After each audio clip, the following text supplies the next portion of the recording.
무비스님의 전심법요 강설 6. 마음을 잊어버림. 증일 아함경에 베풀고자 함에 때를 맞추어 베풀라 라는 말이 있습니다. 예전에 안경점을 운영하는 이가 60억을 보시했다는 이야기가 회자된 바 있습니다. 어려운 이웃을 위해 아무런 조건 없이 행한 보시가 화제였죠. 사실 베푼다는 게 참으로 어렵습니다. 무엇보다 능력이 안 돼서인 경우가 많고 설사 능력이 조금 된다고 하더라도 용기를 내지 못하는 경우가 많습니다. 그래서 베푸는 것도 연습을 자주 해야 합니다. 어린이날에는 어린이들에게, 어버이날에는 부모님에게, 스승의 날에는 스승님에게 꽃다발이라도 하나 베풀어 보는 연습을 해보는 거죠. 5월에는 부처님 오신 날이 있어 곳곳의 사찰로부터 등달라는 안내장이 옵니다. 인연이 조금이라도 있는 사찰에 등 하나라도 다는 것은 지극히 자연스럽고 필요한 일이기도 합니다. 아함경에서 부처님은 보시에 대해 말하면서 복전에 보시하라고 했습니다. 부처님이 말씀하신 복전이라 함은 진리의 가르침이 있는 장소와 진리의 가르침을 따르는 사람을 말합니다. 이왕이면 복이 될 만한 밭에다 복을 짓는 것이 좋다는 거죠. 마치 기름진 땅에 곡식을 심는 것과 척박한 땅에 곡식을 심는 것은 차이가 있는 것처럼 말입니다. 이와 같은 이야기는 이전에 알고 있던 상식과는 다소 차이가 있죠. 보통 보시하는 그 마음이 중요하지 그 대상이 누구냐는 중요하지 않다고 생각하잖아요. 이 말도 틀린 말은 아닌데 경전에서는 그런 것이 아니라는 거죠. 곡식을 심는데 메마른 땅에다 심으면 잘 자라겠습니까? 기름진 땅에 곡식을 심으면 곡식이 잘 자라듯 복을 짓는 일도 그 복이 싹 틔우고 꽃을 피워 열매 맺을 만한 밭에 뿌려야 큰 결실을 볼 수 있습니다. 9월 1일에 사위휴활 9월 1일에 황벽 스님께서 배휴에게 말씀하셨다. 배휴라는 아주 뛰어난 거사는 항상 황벽 스님을 찾아뵙고 법문을 들었어요. 법문을 듣고는 그것을 그대로 기록하였습니다. 그대로 기록한 것을 토대로 전심법요라는 책을 만들었기 때문에 그 기록의 정확성을 기하기 위해 때로는 날짜가 나타나죠. 달마 스님께서 중국에 오신 이후로 오로지 일심만을 말씀하셨고 일법만을 전하셨다. 달마 대사는 대승불교를 선불교로 전환한 주인공입니다. 당시 대승불교의 가르침도 훌륭하지만 이것만으로는 안 된다고 판단하신 거죠. 그래서 선불교로 다시 발돋움한 겁니다. 선불교로 거듭나면서 제일선이 관심, 일법, 총법, 재행, 마음 한 가지를 관찰하는 것이 모든 수행을 포섭하고 있다입니다. 모든 수행이란 대승불교의 수행이라 할 수 있는 육바람 일행을 포함하여 알고 있는 불교 수행법 일체를 말할 수 있습니다. 마음 하나 잘 관찰하면, 즉 마음돌이 하나 해결하면 일체 수행이 그 안에 있다는 뜻이에요. 관심론의 심심심, 난가심, 마음이 무엇인지 찾기가 어렵구나라 했습니다. 마음의 문제를 집중적으로 이야기하기 시작하는 거죠. 물론 달마 스님 이전에도 화엄경과 법화경 등에서 마음 이야기를 많이 합니다. 그렇지만 마음 일변도로 이야기하는 것은 달마 스님 이후부터 선불교가 등장하면서 본격화됩니다. 그것은 그동안 소승불교와 대승불교의 경전을 통해 이야기되던 마음의 문제를 극복하는 과정이기도 합니다. 마음을 구구절절 설명하는 것이 아니라 바로 보는 겁니다. 그래서 불림 문자가 나온 거죠. 마음의 문제를 경전의 가르침으로 전하려는 것을 폐기한 겁니다. 마음 하나면 되었지 복잡한 설명이 왜 그리 많냐는 것이죠. 불교가 위대하다는 것이 여기에 있습니다. 주옥 같은 가르침도 일거에 폐기해버리잖아요. 선불교로 오면서 오직 일심만 말하고 한 법만 전한다는 것이 성립되죠. 일심이 한 법이고 한 법이 일심입니다. 이불전불이요 불설여불이며 이법전법이요 불설여법이니 부처로서 부처에게 전할 뿐 다른 부처는 말하지 않으며 법으로 법을 전할 뿐 다른 법은 전하지 않는다. 오직 신법 하나만 가지고 법을 전했다는 겁니다. 그동안 산처럼 쌓여있던 모든 경전을 일시에 불림문자라는 말로써 파괴해버렸으니 얼마나 시원했겠습니까? 결국은 전부 마음 문제인 거죠. 이 마음 문제를 가지고 선불교가 대대적인 반향을 불러일으켰어요. 법 즉 불가 설지법이며 불 즉 불가 취지불이요 내시본은 청정심야니 유차 일사실이요 여의 즉비진이라. 법이란 설명될 수 없는 법이며 불이란 취할 수 없는 불로서 본래 근원이 청정한 마음이니 오직 이 일승만이 사실이고 나머지 이승은 참됨이 아니다. 편의상 법이니 불이니 했지만 연필 잡듯 혹은 책 잡듯 취하고 설명할 수 있는 것이 아니라는 거죠. 이에 굳이 언어의 표현을 빌리자면 청정심이라는 겁니다. 인생을 살아가는 모든 문제의 근본이고 그것은 텅 비어있는 마음, 청정한 마음이라는 겁니다. 1승과 2승에 관한 말은 법화경 방편품에 나옵니다. 오직 이것만이 진실하다는 겁니다. 나머지 둘, 셋, 넷, 다섯 이렇게 나가는 것은 진짜가 아니라는 거죠. 이것은 복잡한 것을 추릴 수 있는 데까지 다 추린 것, 입다고 가지치고 줄기까지 쳐버린 거죠. 반야가 위해니 차해는 증무상 본심이 아니라 반야는 지혜라는 뜻이니 지혜는 형상 없는 본래의 마음이다. 반야 하는데 반야가 곧 지혜이며 지혜는 형상 없는 본래의 마음입니다. 형상 없는 본래의 마음은 본래의 법이요 부처입니다. 범부는 불취도하고 유자 육정하여 내행 육도 하나니라. 범부들은 도에 나아가지 않고 오직 육정만을 함부로 하여 육도에 빠져 방황한다. 중생들은 안입이 설신의의 육군을 경계에 따라 방자히 함부로 하여 육도 윤회한다는 거죠. 육도는 중생이 인과 응보에 따라 유전하는 6가지 세계입니다. 지옥, 악귀, 축생도의 사막도와 아수라, 인간, 천상도의 3개를 통틀어 일컫습니다. 육도는 분별 망상에 의한 괴로움의 세계를 상징적으로 나타내기도 합니다. 도를 배우는 사람이 한순간이라도 생사를 계교하면 곧 마구니의 길에 떨어지고 한순간 모든 견해를 일으키면 곧 외도에 떨어지며 생이 있음을 보고 멸에 나아가면 성문도에 떨어지고 생이 있음은 보지 않고 오로지 멸만을 보면 역간도에 떨어진다. 마도, 외도, 성문도, 연각도 및 불성까지 순차적으로 이야기하고 있습니다. 생사에 매달려 있으면 마도이며 이런저런 소견을 한순간이라도 일으킬 것 같으면 외도라는 거죠. 마도, 외도, 성문도, 연각도 등은 기존 경전상의 교리하고는 약간의 차이가 있습니다만 황벽 스님께서는 분별을 일으키니 이를 정리하신 것입니다. 생멸 단견에 떨어짐을 경계하신 가르침입니다. 법은 본래 생하지 아니하므로 이제 또한 멸함도 없으니 2가지 견해를 일으키지 아니하고 싫어하지도 아니하고 기뻐하지도 아니하며 모든 법이 오직 한 마음이라 그런 다음에 불성이라 할 수 있습니다.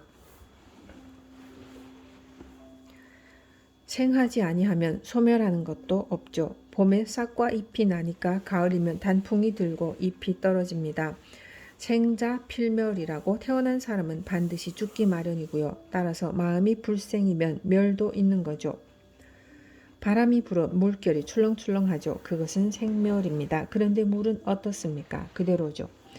바람이 분다는 것은 온갖 상황에 접하고 있는 것으로 마음이 온갖 경계에 따라 일어나는 거죠. 이것은 물결이거든요. 바람이 불어서 물결이 일어나는 것과 마찬가지예요. 아무리 물결이 일어났다 꺼지고 일어났다 꺼져도 물은 그대로이듯 경계에 따라 별별 마음이 일어나고 그 마음이 또 사라지고 일어나고 사라지고를 반복해도 본심은 그대로예요. 황벽 스님과 같이 깨달으신 분들이 이것 하나 가르치려는 겁니다. 분별과 망상을 여인 본래 마음자리가 불성이고 부처의 경지입니다. 부처의 경지는 수행을 통해 어떤 상태에 올라간 것을 두고 하는 소리가 아니에요. 또 흙탕물을 가라앉혀 맑게 하는 것과 같은 물을 이야기하는 것도 아닙니다. 출렁거리면 출렁거리는 대로, 흐리면 흐린 대로, 맑으면 맑은 대로 본래의 물을 말하는 거예요. 보통은 출렁거리는 물을 가두어 비록 한순간이라도 명경지수처럼 안정된 상태를 소위 불교라 하고 수행이라고도 하며 부처의 경지라고도 합니다. 그러나 선불교에서는 그게 아니에요. 흔들어 버리면 또 구정물이 일어난다 이거죠. 이렇듯 완전히 해결되지 못한 걸 가지고 불성이라고 할 수 없죠. 그래서 계속 공부해 왔듯이 어떠한 상황에 처해 있어도 처한 상태 그대로 부처를 말하는 것이고 그대로의 말은 마음을 말하는 것입니다. 바람이 불어 물결치면 물결치는 그 상태대로 경계를 만나서 이 경계에 꺼들리고 저 경계에 꺼들리더라도 그 경계에 꺼들리는 그 상태 그대로가 본래 부처이고 본래 마음이라는 것을 알게 되면 경계에 꺼들리지도 놀아나지도 않습니다. 수련소구업, 인연 따라 저절로 옛 업이 녹는다 라고 했습니다. 사실 업이 녹든 안 녹든 그것은 별 문제가 아닌데 굳이 세상 사람들이 업장 녹인다, 업장 참여한다 등의 소리를 하니까 간혹 조사 스님들이 한두 마디의 방편을 쓰는 거죠. 일반적으로 이런 이야기가 많이 들립니다. 특히 라디오만 틀면 업장 참여하는 무슨 기도가 얼마나 많이 나옵니까? 대다수의 사람들이 불교를 그렇게 믿죠. 그런데 업장 참여한다는 말은 하면서도 업장 참여됐다는 소리는 들어보지 못했습니다. 무슨 업이든 업하고 같이 사는 것이죠. 부처에게는 불업이, 보살에게는 보살업이, 관세음보살에게는 관세음보살업이 있는 거죠. 우리는 우리 나름의 업이 있습니다. 그 업은 조사스님의 말씀대로 악업이라면 인연 따라 업이 자연스럽게 녹으며 좋은 업은 저절로 생기게 되어 있어요. 그러나 업에 매달려 이야기하거나 그것에 불교 전체가 있는 것처럼 이야기한다면 불교를 모르는 겁니다. 불교를 올바르게 알고 공부해야 다이아몬드 창고에서 다이아몬드를 가지고 나올 수 있습니다. 범부는 경계를 쫓아 마음을 내서 좋고 싫음이 있으니 만약 경계가 없기를 바란다면 그 마음을 잊어야 하고 그 마음을 잊을 것 같으면 경계가 곧 공해지고 경계가 공해지면 곧 마음이 소멸한다. 눈만 뜨면 좋다 싫다 반복합니다. 경계를 대함에 저울질에 가면 마음을 빼앗기는 거죠. 여기에서의 마음이란 분별심, 차별심, 현상심을 말하는 것입니다. 만약 마음을 없애지 아니하고 다만 경계만 제거할 것 같으면 경계는 없어지지 않고 오히려 분잡히 시끄러움만 더할 뿐이니 고로 만법이 오직 마음이요 마음 역시 찾을 수 없으니 다시 어디서 구할 것인가. 참선이나 기도를 열심히 하고 있는데 밖이 몹시 시끄럽다 이거예요. 그 시끄러움을 따라가는 내 마음을 안정시키면 밖에서 아무리 큰 소리가 나도 문제가 안 될 텐데 굳이 쫓아가서는 참선하는데 왜 이렇게 떠드냐며 시비를 일으켜 조용하게 만듭니다. 그런데 그 떠드는 사람 내보내봐야 또 다른 사람이 와서 떠들기 마련입니다. 마치 해가 뜨면 지고 지면 또 뜨는 것과 같죠. 경계는 끊임없이 바뀌면서 항상 있기 마련이다 이겁니다. 근본과 지말이 무엇인지를 잘 알고 해야 된다는 것이죠. 경계를 없애지 못한다면 심심심 난가심 마음이 무엇인지 찾기가 어렵구나 라고 했듯이 마음 또한 가히 얻지 못한다는 거죠. 구할 수 없다는 그 도리에 기합해야 합니다.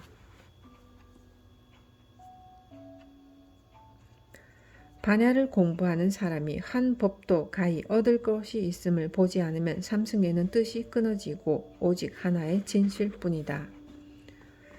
1승, 2승, 3승은 최상승과 비교되는 수행문입니다. 3승은 큰 결심과 원력이 없어서 바람이 불면 결심도 흔들리기 마련입니다. 기도를 하든 명상을 하든 경전 공부를 하든 마찬가지입니다. 2승은 해탈과 선정을 얻고자 하는 원력과 결심이 대단하여 모든 세상사는 격가지가 됩니다. 그렇지만 욕심과 집착에서 벗어나지 못하고 마음은 밖을 향해 쫓아다닙니다. 1승은 3승의 믿음과 2승의 원력에 기초하여 경계를 둘러보지 않지만 선정과 해탈, 극락과 천상과 같은 여문이 습관적으로 의식 속에 남아있어 자유롭지 못합니다. 최상승은 일체가 둘이 아니고 얻고 이름도 없으며 자성이 청정하고 불생불멸인 줄을 단박에 알고 본성을 단박에 깨닫는 것입니다. 그러므로 당연히 따로 부처도 해탈도 구하지 않습니다. 가히 증득할 것이 없거늘 나는 능히 증득한 사람이라 하면 모두가 증상만을 내는 사람이다. 많은 불자들은 나는 능히 깨닫고 나는 능히 얻는다 라고 생각하거나 말합니다. 예를 들면 나는 삼천배를 했니? 며칠간 철야 용맹정진을 했니? 하는 것입니다. 증상만이 뭡니까? 아직 깨닫지 못하였는데도 이미 깨달았다고 생각하는 교만심, 오만함, 그만함이잖아요. 결국 잘난 체하는 사람만 되고 맙니다. 법화회상에 불의 이거자가 개사도야라. 법화경 회상에서 옷을 떨치고 나가버린 사람들이 모두가 이러한 무리들이다. 황벽 스님께서 법화경을 인용하셨습니다. 부처님이 법화경을 설하는데 옷을 휘날리며 나가버린 사람들이 모두 이러한 무리들이다 그랬어요. 이 사람들은 본래 가지고 있는 것 외에 얻고 깨달은 무언가가 있다고 생각하는 사람들입니다. 부처님이 최후에 정말 중요한 이야기가 하나 있다. 정말 중요한 이야기가 하나 있다. 정말 중요한 이야기가 하나 있다 라고 3번이나 거듭 말씀하셨거든요. 그러는 사이에 5,000명 되는 사람들이 그동안 이야기 다 해놓고서 더 이상 또 무슨 할 말이 있느냐 라고 하며 더 이상 들을 것이 없다, 더 이상 공부할 것이 없다 라고 나가버린 것이죠. 그러면 부처님이 최후로 알려주고 싶었던 것은 무엇일까요? 그것은 바로 진짜 보물은 너 자신이고 모든 문제의 열쇠는 네가 가지고 있으며 너 자신이 해결책이고 너 자신이 주인공이라는 겁니다. 너 자신이 부처이고 너 자신이 하느님이고 너 자신이 신이라는 얘기입니다. 부처님이 밖에 있는 줄 알고 관세음보살이 밖에 있는 줄 알고 문수보살이 밖에 있는 줄 알고 있었던 그런 수준의 불자들이 5,000명이나 있었다는 거죠. 많은 불자들이 나는 증득한 것이 있다, 얻은 것이 있다, 깨달은 것이 있다고 생각하거나 3,000배를 10번이나 했다거나 참선정진을 2,000시간 했다거나 연부를 100만독 했다고 자랑합니다. 법화해상에서 더 이상 부처님께 들을 것이 없다고 생각하여 나가버린 사람들이 다 이와 같은 사람입니다. 조금 공부한 사람들의 큰 병이죠. 공부한 사람들일수록 공부한 것이 없어야 되고 마음에 흔적이 남아있지 않아야 되며 공부했다는 상이 없어야 합니다. 처음에는 중물이 들어야 되지만 나중에는 중물이 빠져야 되거든요. 마찬가지로 공부한 물이 빠져야 되는 거예요. 보통 사람으로서는 어려운 일이지만 그것도 한 생각 돌이켜보면 크게 어려운 것이 아닙니다.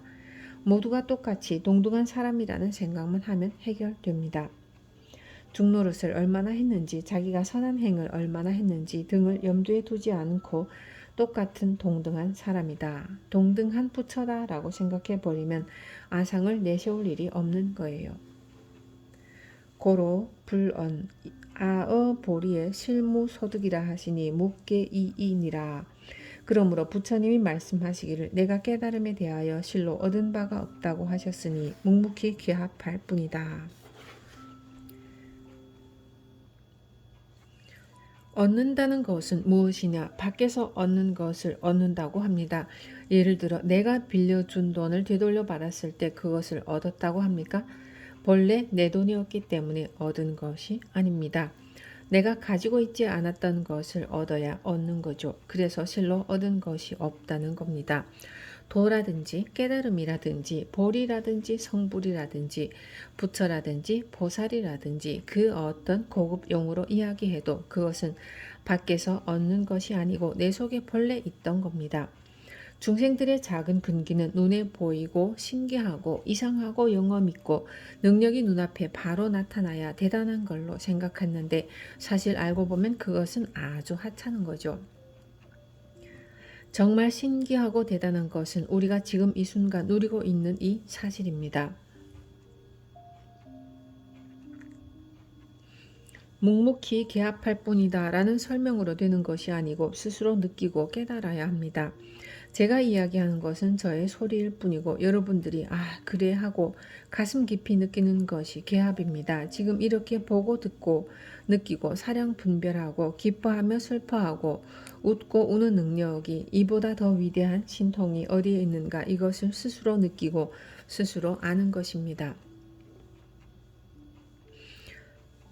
범인이 임욕종시에 단관 오온 개공하고 사대무한이 진심무상하여 불거불례라. 보통 사람들이 돌아갈 때에 임에서 오온이 공하고 사대는 내가 아님을 보니 참된 마음은 모양이 없어서 가지도 않고 오지도 않는다. 범부 중생은 죽는 순간 지수화풍 사대로 구성된 육신이 본래 없는 것을 비로소 본다는 겁니다. 사대 육신이 비로소 제대로 보이는 거죠. 그런데 마음은 오가는 것이 없습니다. 몸뚱이가 오고 가고 하는 거죠. 이는 불례불거, 오지도 않고 가지도 않지만 마음대로 가고 마음대로 온다는 뜻이기도 합니다. 제가 소리를 높여 이야기해도 전혀 상관하지 않고 다른 곳에서 실컷 놀고 돌아다니는 사람들이 있다고요. 모양이 있는 것은 꼼짝없이 여기 앉아 있잖아요. 그런데 참나 진심은 모양이 없기 때문에 가지도 않고 오지도 않으면서 마음대로 가고 마음대로 오는 거예요. 대단하잖아요. 태어날 때도 본성품은 오는 것이 아니며 죽었다 하더라도 본성품은 또한 가는 것이 아니다. 이와 같은 마음의 이치를 참으로 깨닫고 느끼고 알아야 합니다. 잘 생각해 보면 이해할 수가 있어요. 방금 전 이야기했듯 제가 아무리 떠들어도 누군가의 마음은 집에도 가고 친구도 만나고 볼일도 보는 등 온갖 사방으로 다 돌아다닐 수가 있잖아요. 그러다가 큰 소리 치니까 금방 정신을 차려 여기로 오죠. 그런 데가 있잖아요. 틀림없이 있잖아요. 어떻게 부정합니까? 그렇다고 몸뚱이와 관계가 없는 것도 아니에요. 몸뚱이가 없으면 표현이 안 돼요. 몸뚱이는 여기 앉아 있으면서 참나는 마음대로 돌아다니는가 하면 또 몸뚱이 없이는 표현이 안 되는 경우가 있어요. 참으로 묘합니다. 그러니까 치우치면 안 되는 거죠. 그래서 중도라는 말이 나옵니다. 있는데도 치우치지 말고 없는데도 치우치지 말라는 거죠. 때로는 있고 때로는 없는 것이 자유자재입니다. 본래 능수능란한 신통을 가지고 있어요. 그게 신통묘용입니다. 이러한 사실을 미루어 보면 태어날 때도 어디서 온 것이 아니고 또 죽어서도 어디로 가는 것이 아니라는 것을 알 수 있죠. 담연 원적하야 심경 이련이 단능 여시하면 직하 돈료라 하느니라. 다면이 둥글고 고요하여 마음과 경계가 한결같다. 다만 능히 이와 같이 된다면 곧바로 깨닫게 된다. 티 하나 먼지 하나 없는 것을 다면이라고 합니다. 다면이라는 표현도 부족하다는 듯 원적이라는 표현을 더합니다. 즉 먼지 하나, 티끌 하나도 없을 뿐 아니라 철저히 공하다는 거죠. 상황에 따라서는 그 크기가 한량없다는 뜻입니다.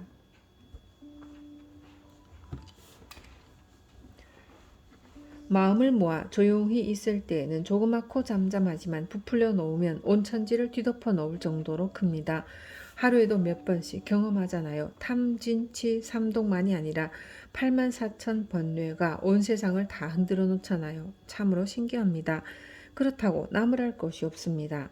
탐진치 삼독이 되었든 84,000 번뇌가 되었든 그렇게 할 줄 아는 그 능력에 관심을 가지고 집중해야 합니다. 마음과 경계가 한 덩어리이기 때문입니다. 불교의 생명은 여기에 있어요. 마음과 경계가 한 덩어리임을 깨닫고 느끼기만 하면 기도하고 참선하고 육바라밀을 애써 닦는 등 그럴 필요가 없다는 겁니다. 직하 돌려라. 바로 이 순간 물론 한꺼번에 마쳤다는 뜻입니다. 다른 말로 도노돈수라 하는데도 중생은 스님 탐욕 부리고 남을 속이며 질투하고 온갖 부조리한 그런 마음은 어떻게 합니까? 라고 묻습니다. 기존의 일반적인 불교에서는 이러한 문제에 대해 욕심을 줄여라, 무엇을 삼가라, 절을 많이 해라, 기도를 얼마나 해야 되고 참회를 해야 된다는 등 별별 소리를 합니다. 물론 업이라는 게 있습니다만 사실은 알면 봄날에 눈 녹듯 사라지는 것이죠. 세세생생 살아오면서 나만 생각하고 남을 배격하고 남이야 배고프든 말든 나만 배부르면 된다는 업장이 다 있는데 이러한 업장은 저절로 자연스럽게 녹습니다. 수련 소구업이라 인연따라 옛업이 저절로 녹아가는데 억지로 녹인다고 녹는 것이 아니거든요. 그렇다고 3000배 30,000배 해야 금방 녹는 것이 아니에요. 존재의 원리로 보고 듣고 느끼고 아는 참 생명의 실상에 대한 이해가 제대로 되면 나머지는 그 원리대로 따라가게 되어 있습니다. 이것을 생각하지 않고 지엽적인 것에 얽매여 헤매니까 업을 짓고 마는 거예요. 이것이 정말 소중하고 값진 보물이라는 것을 알면 시시한 것을 가지고 아웅다웅 싸울 일이 있겠습니까? 나에게는 누구에게 줄 수도 없고 누가 뺏어가지도 훔쳐가지도 못하는 큰 보물이 있다는 확신과 자신감을 가지면 무슨 업을 짓겠어요. 심한 말로 내 재산을 가져간들, 내 남편을 가져간들, 내 아내를 가져간들, 내 집을 가져간들, 그것보다 천배만배 더 값진 보물이 내 가슴에 있다는 확신이 굳어졌다면 인연 따라 가겠지 정도로 생각할 수 있을 거예요. 어려운 이야기이기는 하지만 그러나 전혀 이해가 안 되는 것은 아니죠. 3세에 얽매이지 않은 것이니 곧 세간을 뛰어넘는 사람이다. 과거, 현재, 미래를 통해서 수많은 세월 동안 엄청난 수행을 해야 한다는 것에 구속되거나 매이지 않아야 한다는 뜻입니다. 그런데 우리는 이전까지 과거, 현재, 미래 동안 오늘 닦고 내일 닦고 모레도 닦고 어제도 닦고 내생도 닦고 내생 다음 생도 닦아야 한다는 말을 많이 했잖아요. 그렇기에 황벽 스님의 이러한 가르침을 사람들은 쉽게 이해하지 못합니다.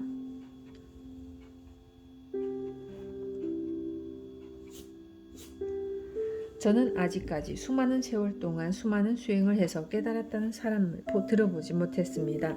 반면 한마디에 깨쳤단 말을 수없이 많이 들었죠. 육조 스님 같은 이가 불교가 뭔지도 모르는데 금가경의 응무소주 이생기심 한 구절 듣고 깨달았잖아요. 그런데 이 구절이 바로 마음을 이야기하는 것 아닙니까? 그동안 얼마나 많은 시간 동안 구속되어 살았습니까? 그런데 인간의 실상은 응무소주 이생기심이라 어디에든 걸리지 않게 되어 있으며 자유자재하고 마음대로 가고 마음대로 오며 가지도 않고 오지도 않으며 모양도 없다는 이야기거든요. 부연 설명하면 육조 스님은 그것 듣고 자기의 참생명을 이해한 거죠. 그게 끝입니다. 육조 스님이 참선한 것도 육조 스님이 참선한 사람도 아니고 기도한 사람도 아니고 삼천배 한 사람도 아니잖아요. 직하돌려라 바로 맞춰버렸다는 겁니다. 과거, 현재, 미래 동안 구속될 바도 없으며 점점 닦아야 할 필요도 없이 일을 마쳤다는 겁니다. 이것이 출세한 사람이고 성공한 인생입니다. 간절히 털끝만큼이라도 어디를 향해 나아간다고 하는 것이 있어서는 안 되니 만일 아주 훌륭한 모든 부처님이 영접해 주시는 것과 같은 것을 가지가지 보게 될지라도 또한 마음이 따라감이 없어야 한다. 바로 이 순간 이 자리일 뿐 그 외에는 없습니다. 수행을 하고 시간을 투자해서 어디에 나아가는 것이 아닙니다.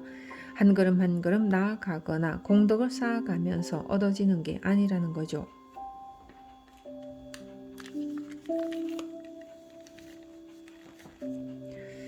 아미타불 연부를 많이 하면 가지가지 꽃비가 내리고 아미타불이 와서 영접한다고 하잖아요. 또 꿈에 온갖 부처님이 나타난다든지 하는 이야기가 많습니다. 그러나 이러한 이야기는 모두 우스운 이야기에 불과합니다. 결국 나 이외의 부처는 전부 환상이고 마구니입니다.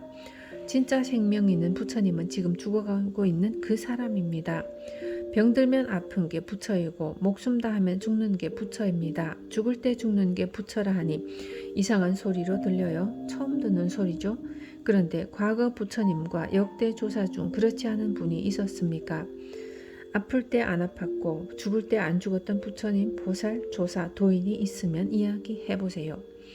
알고 보면 불교가 이렇게 쉬운 거예요. 괜히 엉뚱한 환상에 사로잡혀 있으니까 요상하게 되고 잘못되는 겁니다.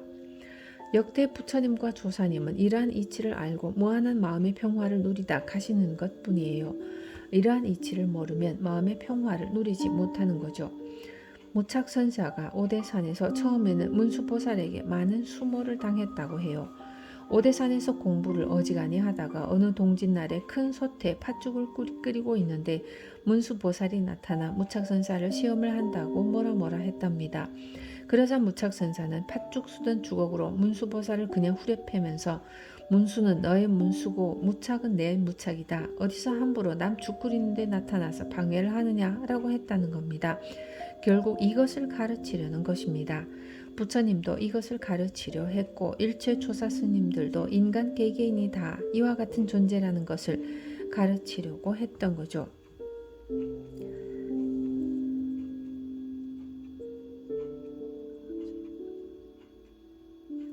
만약 가지가지 나쁜 모양이 나타나더라도 역시 마음에 두려움이 없어야 한다. 보고 듣고 느끼고 말하고 웃고 울고 할 줄 아는 능력과 참모습에 당당히 비중을 두고 가치를 부여하면 그 어떤 것도 두려워할 것이 없습니다. 두려워하는 것도 마음이 두려워하는 거예요. 밖에 나타난 것 가지고 두려워할 게 없다고요. 밖에 호랑이가 절대적인 두려움의 대상인 게 아니라 밖의 대상을 보고 마음이 두려워하는 겁니다. 단자망심하여 동어법계하면 변득자제라 차즉시 요절야. 다만 스스로 마음을 잊고서 법교와 같아지면 바로 자제를 얻은 것이니 이것이 곧 요긴한 대목이다. 불교 공부를 하는 요체이고 인생을 살아가는 요체이며 도통하는 요체이고 성공하는 요체라는 겁니다. 옛날 사람들은 요절이라는 표현을 잘했어요. 또 절요라고 바꾸어서도 표현합니다. 여기서 하신 말씀이 바로 핵심 근본 뿌리가 되는 말씀이죠. 이러한 말씀은 모두 충분히 이해되고 환희심이 나야 할 내용입니다.